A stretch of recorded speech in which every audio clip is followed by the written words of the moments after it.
Assalamualaikum warahmatullahi wabarakatuh. Nama saya Nur Hidayah, perwakilan dari SMA Negeri 1 Taliwang. Dewan Juri yang terhormat, salam sejahtera untuk kita semua. Saya sebagai tim pro akan menyampaikan argumen kesetujuan saya berdasarkan mosi kita sebagai negara berkembang dengan potensi maritim. Dewan ini tidak akan menggunakan strategi ekonomi biru. Indonesia adalah salah satu negara maritim terbesar di dunia.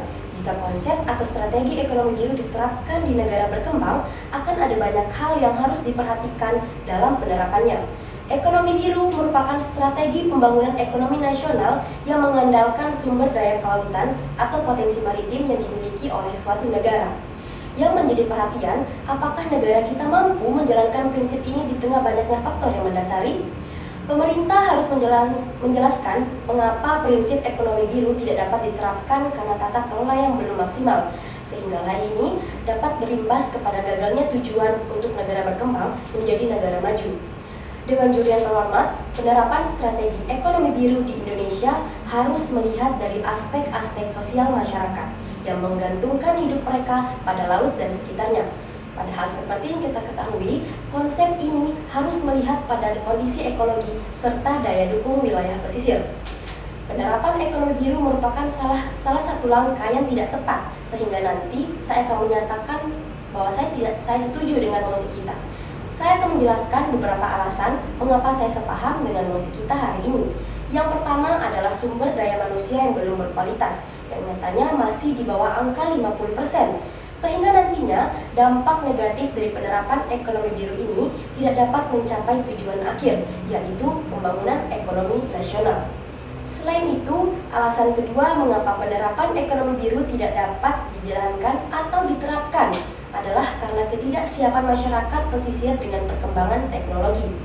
Hal ini dapat menjadi alasan ketimpangan sosial yang akan terjadi, sehingga masyarakat di wilayah pesisir tidak dapat memposisikan dirinya sebagai warga lokal yang nantinya akan ada banyak hal yang dilakukan oleh para pendatang yang lebih paham mengenai situasi dan kondisi di wilayah tersebut.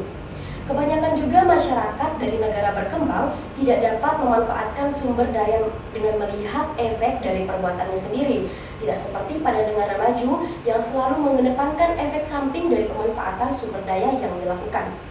Karena nyatanya, masyarakat pesisir belum mengetahui secara luas dan mendasar mengenai ekonomi biru ini sendiri. Sehingga akan rawan terjadi kasus eksplorasi yang berujung pada eksploitasi berlebihan. Dan hal ini tidak serta-merta dilakukan oleh orang-orang di wilayah itu sendiri.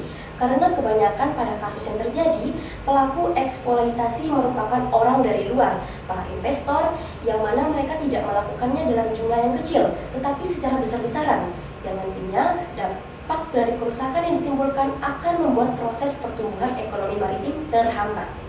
Dan hal ini dapat menjadi petaka hilangnya karakteristik dan nilai-nilai budaya negara maritim karena potensi kerusakan wilayah seperti hancurnya terumbu karang, polusi yang dihasilkan dapat membuat pengaruh buruk bagi lingkungan, sehingga hal ini akan condong pada kerusakan ekologi.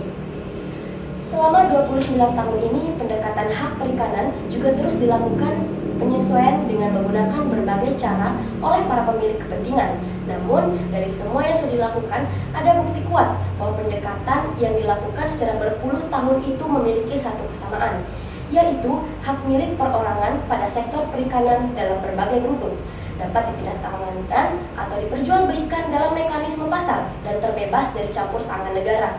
Sehingga pelaksanaan hak perikanan, para pemilik kepentingan berusaha keras untuk membuat semua pelaku perikanan skala kecil terjebak dalam ikatan dengan pihak-pihak swasta. Hal itu bisa dilihat dari pengaturan kuota jumlah tangkapan ikan yang menjadi hak dari individu atau swasta dan bisa dipindahtangankan. Pada dasarnya, itu adalah upaya untuk keluar dari kritikan publik.